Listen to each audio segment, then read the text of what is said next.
Assalamualaikum warahmatullahi wabarakatuh. Salam sejahtera bagi kita semua. Perkenalkan, nama saya Rahmi Fatimah Nasution.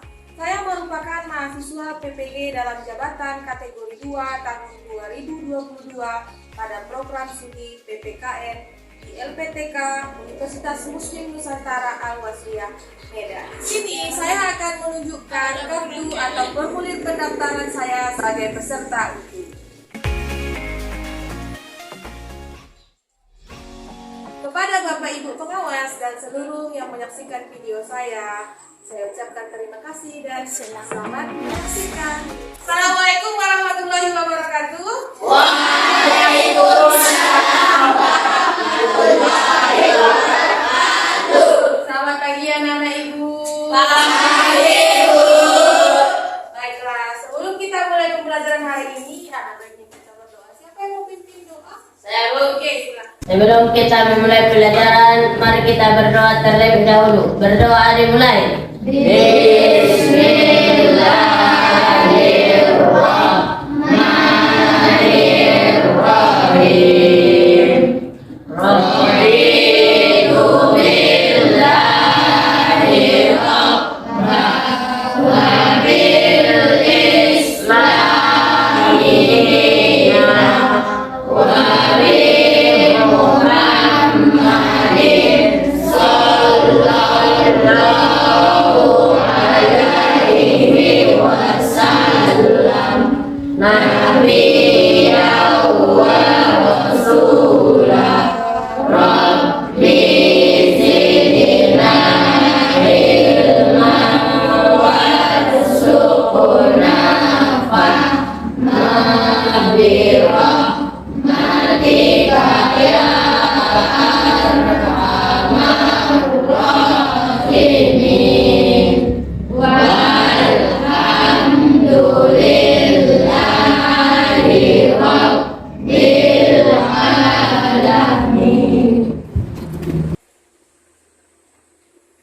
mudah-mudahan dengan doa yang kita panjatkan pembelajaran kita lancar sampai selesai ya, amin. Amin.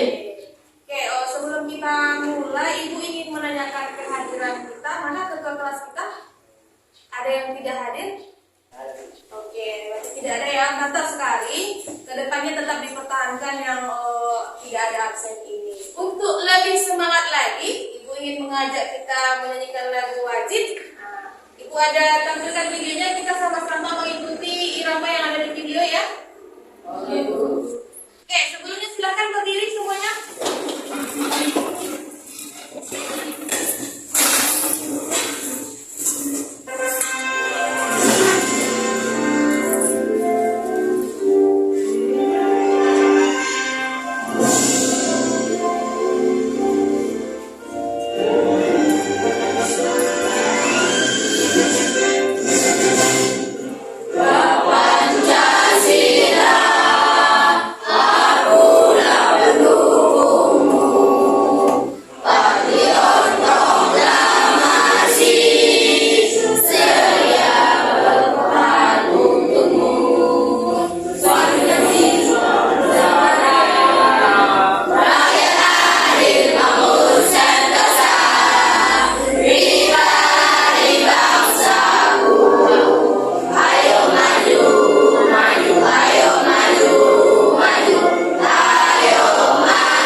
Oke, sebelum kita masuk pembelajaran hari ini, coba perhatikan bukunya, silakan dirapikan. Silakan dilihat di sekelilingnya ada sampah atau tidak. Kalau ada sampah, silakan pungut. Kemudian buang ke tempat sampah kita, tidak ada. Oke, kemudian silakan buka buku pelajaran kita. Silakan dikeluarkan bukunya. Sudah. Oke, selanjutnya Ibu ingin menanyakan kabar kita pada hari ini. Bagaimana kabarnya hari ini? Alhamdulillah, luar biasa. Allahu Akbar. Iya, sudah semangat ya. Berarti sudah siap menerima pelajaran hari ini? Siap, Bu. Oke. Sebelum kita masuk ke pembelajaran kita pada hari ini, Ibu ingin menanyakan pembelajaran minggu lalu. Ada yang masih ingat tidak itu pembelajaran kita? Minggu lalu itu kita belajar tentang apa ya? Oke, silakan. Minggu lalu kita telah mempelajari sikap positif yang mencerminkan pokok-pokok pikiran pembukaan Undang-Undang Dasar Negara Republik Indonesia tahun 1945. Keempat pokok pikiran tersebut ialah persatuan, keadilan sosial, kedaulatan, dan kehidupan. Iya, benar sekali. Kita kasih aplaus untuk kami. Kita akan masuk tentang kedaulatan negara kesatuan Republik Indonesia, tapi kita akan fokus pada submateri yang pertama tentang hakikat dan teori kedaulatan. Sebelum kita masuk, Ibu ingin menanyakan, ada yang sedikit tahu tidak tentang pembelajaran kita pada hari ini? Atau misalnya Ibu tanya nggak dulu, karena kita belajar tentang hakikat dan teori kedaulatan, ada yang tahu tidak pengertian kedaulatan itu apa? Saya, Bu. Oke, silakan. Kedaulatan adalah kekuasaan tertinggi. Kekuasaan tertinggi. Iya, benar sekali. Kalau mengetahui bagaimana pemahaman awal anak Ibu ingin mengajak pretest. Tapi pretest kita ini Ibu akan melakukannya melalui aplikasi Google Form. Jadi silakan keluarkan gadgetnya masing-masing. Ibu akan mengirimkan soal pretestnya ke grup WhatsApp kita dan silakan dikerjakan nanti. Oke, silakan keluarkan gadgetnya. Dan bagi yang tidak memiliki gadget, Ibu akan memberikan soal manualnya. Oke, Ibu kirim.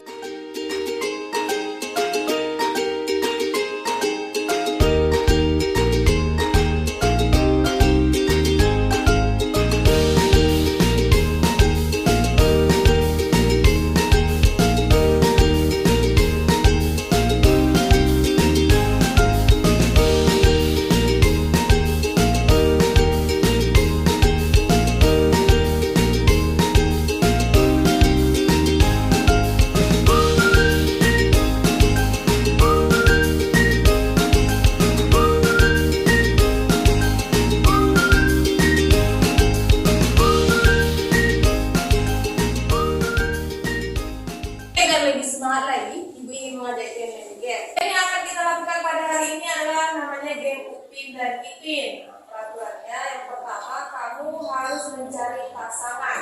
Jadi game ini terdiri dari 2 orang.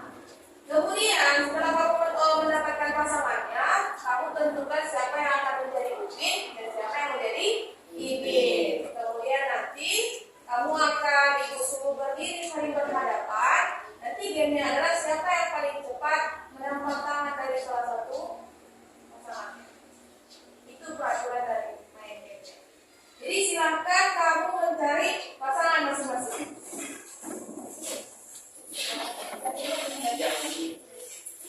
Oke. Sudah dapat pasangannya? Ismail? Oke, silakan letakkan tangannya, saling memiliki persentuhan dengan kawannya. Oke, sudah. Silakan tentukan siapa yang menjadi Upin dan siapa yang menjadi Ipin. Oke, angkat tangan Upin. Oke, sudah. Upin, Ipin. Oke, salaman dulu. Upin dan Ipin. Hampir bersentuhannya jadinya, oke? Udah? Are you ready? Ya, Ibu tambahkan, jika Ibu memanggil nama Upin, si Upin akan menampar tangan Ipin. Dan tugas Ipin adalah mengelak tamparan Upin. Dan apabila si Upin tidak bisa menampar tangan Ipin, berarti yang kalah adalah Upin. Dan apabila si Ipin bisa akhirnya tertampar, berarti yang kalah adalah Ipin. Paham? Paham. Oke, kita mulai. Are you ready? Ready. Oke, rentangkan tangannya. 1, 2,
kita. Kemudian yang kedua, mampu menunjukkan perilaku disiplin, kerjasama, dan percaya diri dalam mendukung bentuk dan kedaulatan negara kita. Yang ketiga, mampu menelaah makna kedaulatan dengan baik. Yang keempat, mampu menguraikan teori-teori kedaulatan dengan baik. Dan yang terakhir, bersama kelompok mampu menyajikan hasil analisis permasalahan kedaulatan negara kesatuan Republik Indonesia. Jadi dari tujuan pembelajaran ini nanti manfaat yang akan anak-anak ibu dapatkan yang pertama adalah kamu akan tahu apa sih makna kedaulatan itu, bagaimana sifatnya, bagaimana bentuknya, dan bagaimana teori-teori kedaulatan itu. Dan dari tujuan tadi juga ada bersama kelompok. Nanti juga anak-anak ibu akan melakukan kerja kelompok. Manfaatnya apa? Kamu bisa berdiskusi, menelaah bersama dengan kelompokmu terhadap masalah yang akan ibu bagikan nanti. Bisa ya? Bisa. Oke. Tentunya tadi ibu bilang kita akan melakukan diskusi kelompok. Ibu sudah membagikan kelompok, ada 5 kelompok di sini. Ini sebelumnya kelompok yang sudah pernah kita lakukan. Jadi kamu sudah tahu anggota kelompokmu dan siapa ketuanya. Pada pembelajaran kita pada hari yang pertama, ibu akan menampilkan PowerPoint. Nanti ibu akan menjelaskan pembelajaran kita pada hari ini. Kemudian setelah itu ibu akan menampilkan video, dan video ini berbasis kasus, ada permasalahan yang di dalamnya. Nah, dari video ini akan menjadi bahan kamu diskusi dengan kelompok kamu. Setelah kamu berdiskusi dengan kelompok kamu akan mempresentasikan hasil diskusinya. Setelah itu kita akan merefleksi bersama-sama. Itu dia mekanisme pembelajaran kita pada hari ini. Sekarang kita masuk tentang kedaulatan negara kesatuan Republik Indonesia. Coba perhatikan gambar yang ada di depan. Kira-kira gambar yang pertama itu tentang apa ya? Ada yang bisa jawab? Saya, Bu. Oke, silakan. Menurut saya gambar nomor 1 Insinyur Soekarno sedang membacakan proklamasi kemerdekaan. Proklamasikan kemerdekaan kita, iya kan? Iya, Setuju Bu. itu? Setuju. Oke, kemudian gambar yang kedua. Tentang apa itu gambar yang kedua? Oke, silakan. Menurut saya gambar kedua merupakan gambar peta wilayah Indonesia. Peta wilayah Indonesia. Sepakat kita? Sepakat. Sepakat. Oke, karena kita sudah sepakat, gambar yang pertama adalah tentang Presiden Soekarno yang membacakan proklamasi kemerdekaan kita. Kemudian yang kedua tentang peta wilayah Indonesia. Sekarang pertanyaannya, ada yang bisa menjelaskan hubungan kedua gambar ini? Saya Oke, silakan. hubungan antara gambar 1 dan gambar 2 ialah awal terbentuknya negara kesatuan Republik Indonesia. Siapa untuk ke seluruh kawan kita yang sudah menjawab? Ya, benar ya. Oke, sebelumnya siapa yang bisa membacakan ini? Rizal. Oke, silakan. Negara yang berdaulat adalah negara yang mempunyai kekuasaan tertinggi atas suatu pemerintahan negara. Ya, jadi ada di situ disebutkan negara yang berdaulat. Kita kembalikan ke gambar yang tadi. Gambar yang pertama, jelas kita sebutkan tadi adalah Soekarno yang membacakan proklamasi kemerdekaan Indonesia. Kemudian gambar yang kedua adalah peta wilayah. Jadi hubungannya dengan pelajaran kita ini adalah bahwa gambar yang pertama itu adalah sebagai tolak ukur pertama tandanya Indonesia berdaulat terhadap gambar yang kedua tadi. Jadi intinya, dengan dibacakannya proklamasi oleh Soekarno, tandanya bahwa seluruh wilayah Indonesia itu menjadi daerah kedaulatan negara kita. Oke, paham? Paham, Bu? Dari tadi Bu menyebutkan kedaulatan sebenarnya apa sih kedaulatan itu? Jadi mari kita bahas apa sih maksudnya kedaulatan. Jadi kedaulatan itu berasal dari bahasa Arab yang makna dari kata daulah yang artinya adalah kekuasaan. Kemudian kalau dalam bahasa Inggris itu adalah sovereignty, artinya adalah tertinggi. Makanya tadi kawan kita si Aili mengatakan kedaulatan artinya adalah Kekuasaan tertinggi. Tapi kalau kita maknai secara luas bahwa kedaulatan artinya adalah kekuasaan yang tertinggi untuk membuat undang-undang dan melaksanakannya dengan semua cara yang tersedia. Artinya, kalau sebuah negara itu sudah berdaulat, berarti negara itu memiliki hak untuk mengatur negara itu, menjalankan negara itu, mengambil sumber daya alam negara itu tanpa ada atau tekanan dari negara lain. Itu makna kedaulatan. Sekarang kita masuk ke sifat pokok kedaulatan. Ada kemarin minggu lalu Ibu sudah mengatakan silakan baca bukunya di rumah. Ada yang tahu tidak satu saja contoh sifat kedaulatan itu? Saya Bu. Oke. Salah satunya sifatnya adalah asli. Asli. Yang pertama adalah asli. Di mana arti asli adalah kekuasaan tidak berasal dari kekuasaan lain yang lebih tinggi. Artinya kekuasaan itu tidak diberikan oleh seseorang atau yang berada di atasnya. Kemudian yang kedua adalah permanen. Nah, permanen di sini, siapa yang pernah memakai spidol permanen di sini? Bagaimana sifat spidol permanen? Bisa terhapus? Tidak. Bisa. Yakin tidak bisa terhapus? Bisa. Bisa. Tapi susah dihapus. Jadi maknanya hampir sama dengan ini. Permanen di sini artinya kekuasaan itu tetap ada sepanjang negara itu ada. Artinya kalau negara itu masih ada, kekuasaan pemilik kekuasaan itu masih tetap ada. Kecuali negara yang sudah tidak ada, berarti kekuasaannya pun bisa hilang. Masuk ke bentuk kedaulatan. Bentuk kedaulatan ini kira-kira ada berapa? Siapa yang bisa jawab? Oke, silakan. Kedaulatan ada dua. Kedaulatan ke dalam dan kedaulatan keluar. Iya, benar. Yang pertama adalah kedaulatan ke dalam dan yang kedua kedaulatan Keluar. Kedaulatan ke dalam adalah kekuasaan tertinggi untuk mengatur negaranya. Kalau dia kedaulatan keluar adalah kekuasaan yang berhubungan dengan kerjasama dengan negara secara internasional. Baiklah, di sini Ibu akan menampilkan video. Ini videonya berbasis baru. Ini akan menjadi bahan diskusi kami, jadi silakan diperhatikan.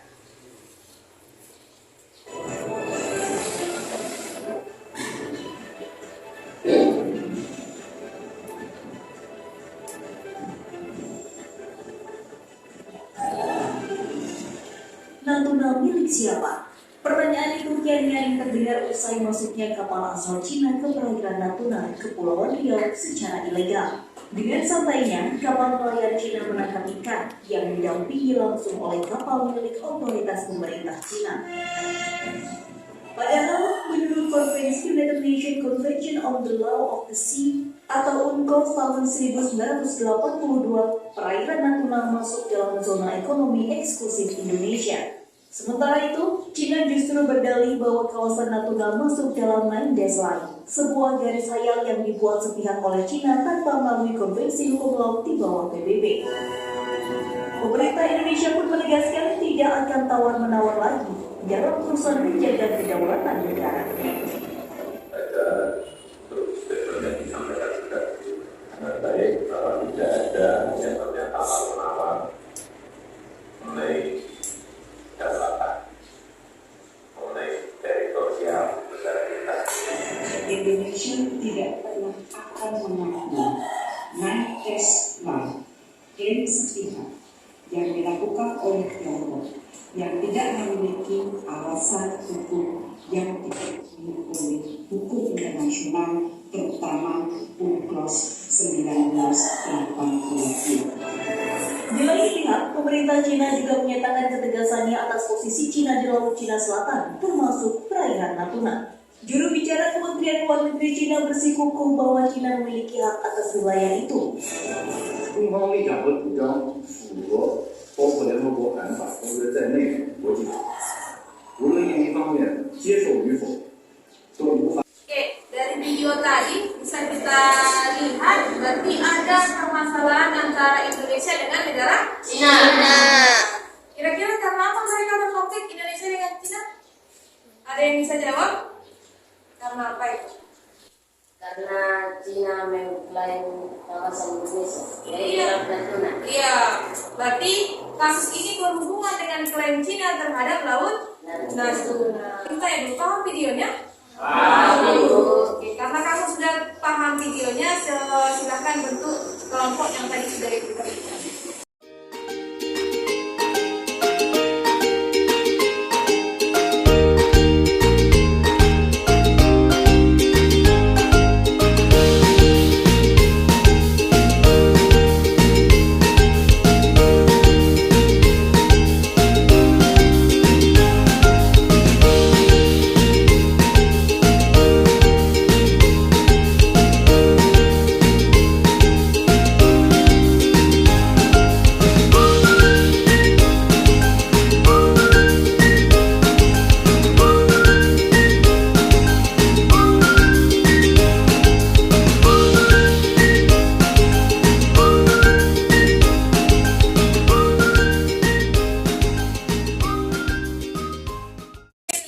didiskusikan, silakan keluarkan gadget masing-masing, silakan didiskusikan dengan kelompok.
Baiklah, karena kita sudah selesai diskusi, kita akan mempresentasikan hasil diskusi kelompok masing-masing. Kita mulai dari kelompok Garuda.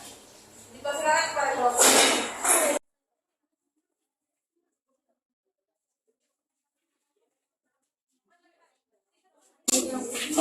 Kita mulai raportnya. Assalamualaikum warahmatullahi wabarakatuh. Waalaikumsalam warahmatullahi wabarakatuh. Kami dari kelompok Garuda akan mempresentasikan hasil diskusi kami, dan semua pertanyaannya akan dijawab oleh teman-temanku. Sengketa Laut Natuna ini disebabkan oleh Cina yang mengklaim kawasan yang dilewati nelayan. Konflik antara pemerintah Indonesia dengan Cina terjadi lantaran ada kapal ikan ilegal asal Cina yang masuk ke perairan Natuna. 2. TNI mengoperasikan armada di Laut Natuna, menangkap kapal dari Cina dan membebaskan pemerintah bahwa Laut Natuna milik Indonesia. Baiklah teman-teman, apakah ada yang ingin bertanya? Oke, dipersilakan siapa yang ingin bertanya. Kami persilahkan. Assalamualaikum warahmatullahi wabarakatuh. Waalaikumsalam warahmatullahi wabarakatuh. Nama saya Ifarah Hadani dari kelompok Merah Putih ingin bertanya. Tadi kami dengar ada kata menandatangani wilayah Indonesia. Apa yang dimaksud dari menandatangani wilayah Indonesia? Baiklah, saya akan menjawab pertanyaan tersebut. Menandatangani semua batas-batas wilayah yang ada di Indonesia. Apakah sudah jelas? Sudah. Baiklah, kami tutup dengan salam. Assalamualaikum warahmatullahi wabarakatuh. Waalaikumsalam. Masih untuk kelompok Garuda. Oke, selanjutnya Ibu persilakan kepada kelompok Pancasila. Silakan. Assalamualaikum warahmatullahi wabarakatuh. Waalaikumsalam warahmatullahi wabarakatuh. Kami dari kelompok Pancasila akan mempresentasikan hasil diskusi kami tentang apa yang melatar belakangi konflik Laut Natuna Utara antara pemerintah Indonesia dan pemerintah Cina. Ada kapal ikan ilegal asal Cina yang masuk ke perairan Natuna. Selanjutnya akan dibacakan oleh kawan-kawan saya, Lutfi. 2. Menambahkan kapal nelayan pro. 3. Karena melanggar batas zona eksklusif ekonomi Indonesia dan Cina mengklaim bahwa sepinggan Laut Natuna bukan hanya milik Indonesia, karena Laut Natuna Utara sealiran dengan Laut Cina Selatan. Apakah ada yang bertanya atau menambah sedikit saran untuk kelompok kami? Kami persilakan. Saya. Assalamualaikum warahmatullahi wabarakatuh. Waalaikumsalam warahmatullahi wabarakatuh. Saya dari kelompok Bhinneka Tunggal Ika. Kami tidak setuju dengan jawaban nomor 3 kelompok Pancasila. Menurut kami jawabannya adalah karena Indonesia kurang mengawasi dan begitu menganggap remeh terhadap kawasan Laut Natuna. Terima kasih atas sarannya, akan memperbaiki dan akan lebih baik ke depan. Cukup sekian hasil diskusi kami. Wassalamualaikum warahmatullahi wabarakatuh. Waalaikumsalam. Kasih aplaus untuk Oke. Selanjutnya Ibu persilakan kepada kelompok merah putih. Oke, silakan.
Karena kita sudah selesai mempresentasikan semua hasil diskusi kita, sekarang kita ambil refleksinya dari semua jawaban setiap kelompok. Yang pertama, apa pertanyaan yang pertama?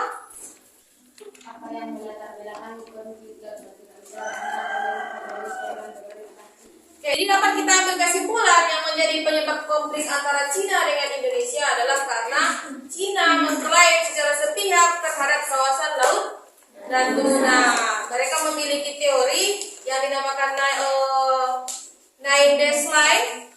Mereka menganggap bahwa kawasan Laut Natuna merupakan milik mereka. Kemudian ada juga beberapa langkah konkret yang dilakukan oleh pemerintah Indonesia terhadap kasus ini. Yang pertama adalah pengawasan yang lebih ketat terhadap Laut Natuna, kemudian tindak tegas terhadap klaim dari Cina melalui Kementerian Luar Negeri kita. Jadi sampai sini sudah paham mengenai diskusi kita? Oke. Kalau begitu silakan kumpulkan semua RKPD yang kita diskusikan tadi. Silakan dikumpulkan.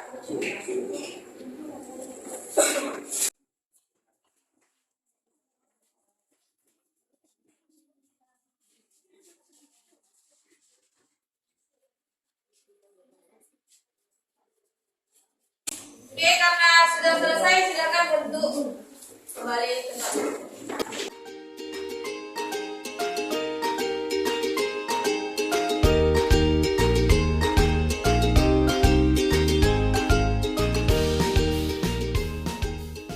Baik, karena kita sudah selesai diskusi, sekarang Ibu ingin menanyakan siapa yang bisa mengambil kesimpulan pembelajaran kita pada hari ini? Saya, Bu. Oke. Saya akan menyimpulkan pelajaran hari ini, yaitu kedaulatan adalah kekuasaan tertinggi. Kemudian ada sifat kedaulatan yaitu asli, permanen, tunggal, dan tidak terbatas. Kemudian ada dua bentuk kedaulatan yaitu kedaulatan ke dalam dan kedaulatan keluar. Kemudian ada teori kedaulatan yaitu teori kedaulatan raja, teori kedaulatan Tuhan, teori kedaulatan hukum, teori kedaulatan negara, teori kedaulatan rakyat. Benar sekali. Sudah dirangkum semua sama serinya pembelajaran kita pada hari ini. Karena sudah paham semuanya, Ibu ingin mengajak kita melakukan post test seperti pretest tadi. Ibu akan mengirimkan soal post testnya melalui Google Form ke grup WhatsApp kita. Silakan ambil gadgetnya masing-masing. Ibu akan mengirimkan.